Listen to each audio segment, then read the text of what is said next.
Okay, so pardon the mess on my desk and the paint on my hands. I'm working on a custom. But watch, let me throw this at you. So we know that f of x equals the absolute value of x minus 3.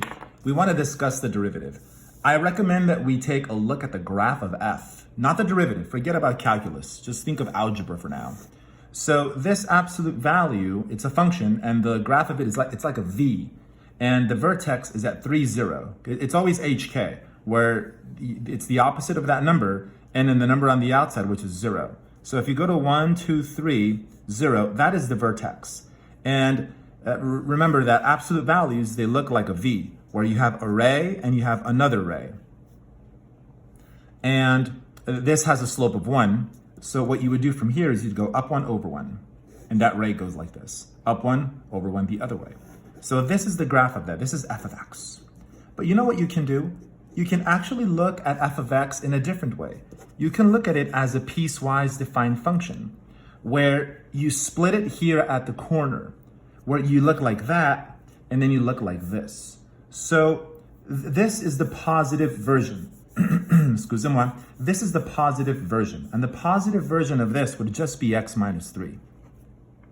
And the other half of this would be parentheses, negative that. You see what I'm saying? So you want to protect it. If anything, you could keep parentheses there if you want to be fair. So this is the right half and this is the left half. Now, but comma, comma, when do I look like this? I look like this for 3 and after. So for x greater than or equal to 3, and then I look like the before part for x less than or equal to 3. I think it's beneficial to rewrite f of x the way we've done into a piecewise defined function, because now we can find the derivative, f prime. So let's see, the derivative of x minus 3 is 1, and the derivative of that is negative 1. And these conditions still hold true. And I want you to see that actually this would be greater than 3 here, and this would be less than 3 there, and I'll explain why in a moment. So let's see, so I took these derivatives, and that's what I got here and here, right? The derivative of that is just negative 1. And this makes sense, because if you look here at the graph, the slope of this ray, like if I pick a point here, if I pick a point there, if I pick any point on this ray, they all are experiencing a slope of 1, which is why the derivative is 1. But these guys here, all of them are experiencing a slope of negative 1, which is why we have that there. And the graph of the derivative, if you go to 1, 2, 3, it would look like, so we look like 1 for values of 3 and bigger, so something like that.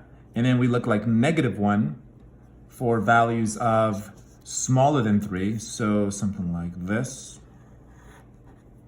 I'm not sure if they wanted the graph of the derivative, but I thought I'd throw that at you. But I'm still perplexed as to what the goal was. Based on the picture you sent me, I think that they want us to find the derivative, but okay, here's the derivative. Do they want us to tell them the derivative at a specific x value? You know, usually they're like, hey, find the derivative for a specific value of x. Let's say they wanted the derivative at x equals 5. Well, it would satisfy this condition, right? This is the derivative. X is 5, 5 is greater than 3. So for x being 5, the derivative is 1. And that makes sense because 5 is like right here. The slope there is 1. Let's say they wanted, hey, find the derivative at x equals negative 4. Well, negative 4 satisfies this condition. So automatically the slope would be negative 1. The derivative would be negative 1. And that makes sense because negative 4 is like over here somewhere. And it's on this ray. So I hope that clarified the issue at hand. Please let me know if that did not. And we'll see what's up.